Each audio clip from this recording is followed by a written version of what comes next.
Watch and burn. Hey everybody. So tonight I want to discuss Rush's most accessible album, or at least in my opinion, Rush's most accessible album, and that is 1981's Moving Pictures. I hear people, but I don't see anybody. I can kind of see. I'm in a parking lot here at the elementary school that's near my house, and I can hear people over there, but I can see pretty well, and there's no one around. I don't see anybody anywhere, actually. This light is incredibly bright. But yeah, I am here to discuss Rush's Moving Pictures. Now, this record has Tom Sawyer, Red Barchetta, YYZ. Oh my God, dude. As far as a quick but incredibly catchy and fun and memorable instrumental track goes, YYZ is just about the best example ever. It is so short. It comes and goes like a pop song, and that's amazing. And I'm not knocking longer instrumentals. Whether we're talking Black Flag and the process of weeding out, or we're talking anything Metallica's ever done, like by way of, like, Orion. Yeah, fucking Orion. Long instrumental songs, that's kind of what they're there for, actually. Is the idea of making an instrumental track does give a band the ability to sort of play and mold things a little differently without having to adhere to that traditional 3.5-minute sort of pop sensibility that a band that is attempting to make money, at least, needs to be focused on. So Rush creating YYZ, which is like one of their best known instrumental pieces, it's one of their best known songs anyways, regardless, and to make it so short, that song could have easily been 15 minutes and it would have worked, but it wasn't. It isn't.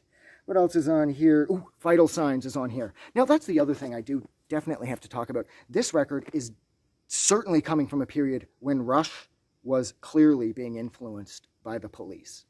Now, I mean, the 5 releases from the Police, ending with, I believe, 1983's Synchronicity, that band has had such a colossal impact on the early 1980s mainstream music, at least pop music, and so their sound was so unique, and it's like they borrowed so well from so many different styles, and they melded them together, and so the Police really created a really unique sound for themselves. At the same time, when you do have a sound that is that defined, you do sort of wall yourself off. You sort of find yourself in like System of a Down territory, where it's amazing, but if you don't like it, you're not going to like anything they do, because everything they do sounds like that.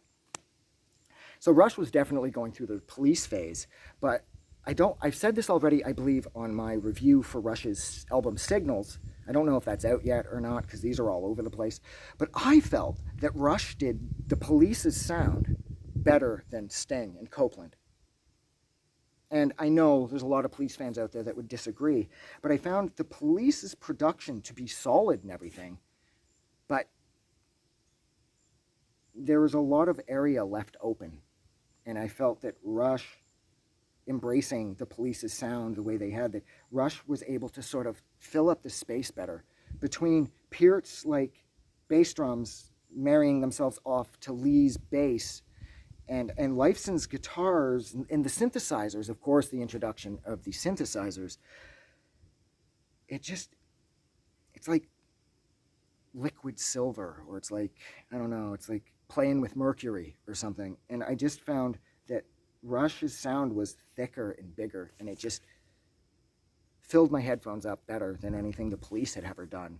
And Rush, no doubt, was very influenced by the Police, but I think Rush did the Police better, quite frankly. And this record is, I love the artwork. I love how memorable everything is about this album. Like, I mean, once you hear Tom Sawyer for the first time, I mean, at this point, everybody knows Tom Sawyer. It's, you know, it's like Closer to the Heart or some shit from Rush. That and like Roll the Bones. But there's just something that just, I don't know, this album just oozes perfection. Everything. The artwork complements the music. The music, of course, the production is just, it's like honey-kissed. It's dripping with sugary perfection.